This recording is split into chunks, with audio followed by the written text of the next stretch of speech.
name is Shonda and welcome to my channel where we talk everything herbs, gardening, and aromatherapy. I've been speaking to you about an herbal journey that I'm going to be taking and that I've invited you to come along for.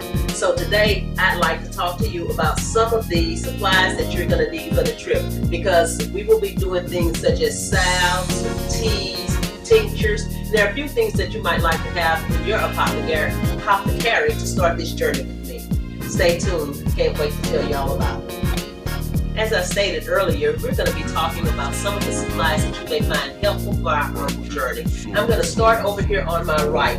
There may be occasions where we fix bath salt, so the salt that I most use is pink Himalayan salt. Sometimes I will use Epsom salt or Dead Sea salt, but I would say have pink Himalayan salt on hand, or whatever your favorite salt may be.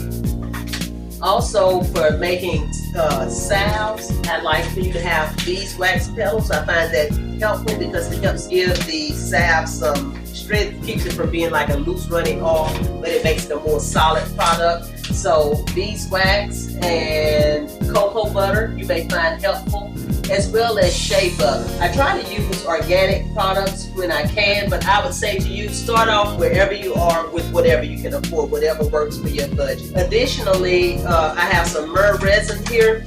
Myrrh will be one of the products that we will explore on this journey, but that is a ways down the road, so that's something that can kind of be put on the back burner. Some other things that I find helpful to have in my apothecary to help are aloe vera gel, Castile soap for when you're making like a foaming hand soap, where you have a soap that you'd like to make. And then, as always, local honey. I get this honey from a beekeeper that is in my area. I also find that some of the grocery stores sell local honey as well, but you'd like to have some local honey for times when we do oxybells and things of that nature. Quite often the recipes that we will use will call for an oil. Some of the oils that I enjoy and that I like having around are avocado oil. Avocado oil, which is one of the most popular because it's the most easily accessible. You can get it at a grocery store, you can get it just about anywhere.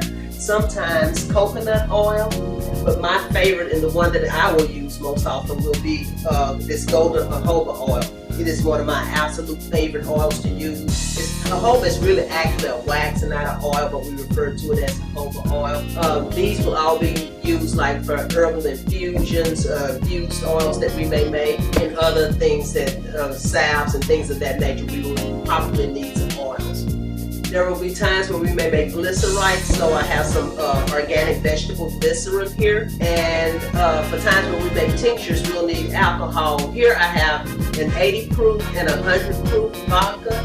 Vodka is colorless, odorless, basically tasteless, and so it is one of the preferred oils for making tinctures.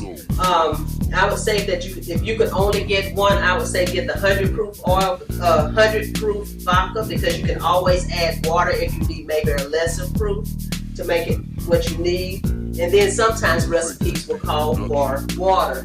In any case, I prefer to use a distilled water because it's the cleanest water that you can get, so distilled water is always helpful. On our journey, many times I will use essential oils. This will be a personal choice for you whether or not you choose to use essential oils. Some essential oils are contraindicated. Some of the basic ones that I would basically recommend might be maybe peppermint. Lavender is a good one to have on hand. Tea tree is a very nice oil to have on hand. That is has multi-purposes, so it's really good for killing germs and being antibacterial. But as you can see, essential oils are my first love. I have plenty of them. So the oils that you would use, the essential oils that you may choose to use, will be up to you, and then you may even opt not to use essential oils at all. But having a few on hand might be a good idea. And then last but not least, when we begin our herbal journey, some of the first herbs that we will explore will be, one of them will be goldenrod. I went wild foraging and was so fortunate to be able to find goldenrod growing out in the wild, and so I've harvested some and dried it. We'll be looking at using goldenrod, and then the week following that we will use lemongrass that I harvested from my own yard. I can't wait to get started on this journey with you. I am looking so forward to just exploring these different herbs with you. Should you have any questions, please drop them down in the comments below. Also, let me know, will you be taking this journey with me? I am so excited. Can't wait to hear what you'd like to share with me. Please like, share, and subscribe. I would greatly appreciate it.